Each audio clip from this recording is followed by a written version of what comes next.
वास्तव बातमी।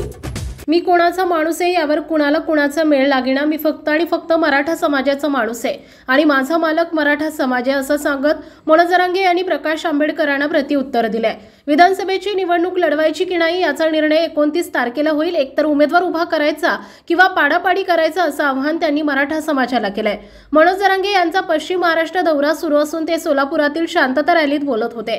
प्रकाश आंबेडकरांनी केलेल्या टीकेला उत्तर देताना मनोज जरांगे म्हणाले की आधी ते म्हणाले की देवेंद्र फडणवीसांसोबत सुरू असलेले भांडण हे नकली आहे। त्यानंतर लगेचच नांदेडमध्ये म्हणाले की मी शरद पवारांचा माणूस आहे, त्यांचं त्यांनाच मेळ लागेना, मी कुणाचा माणूस आहे मी कोणाचा हे कोड त्यांना उलगडूच शकत नाही, कारण तोवर ते पडलेले असतील। मी फक्त मराठा समाजाचा आहे, माझा मालक फक्त मराठा समाज आहे, बाकी कुणाला गंतीत धरत नाही। शेवटच्या श्वासापर्यंत मी मराठा आरक्षणासाठी लढणार असा शब्द मी मराठा समाजाला दिला असल्याचं मनोज जरांगे पाटील यांनी म्हटलंय। मी फुटत नाही म्हणून सरकार लावालावीचं काम करते असा आरोपही त्यांनी केलाय। महाराष्ट्रासह सोलापूर जिल्हा आणि माळशिरस तालुक्यातील महत्त्वाच्या आणि ताज्या बातम्या पाहण्यासाठी भूमिपुत्र न्यूज चॅनलला YouTube वर सबस्क्राइब करा आणि बेल आयकॉन प्रेस करा।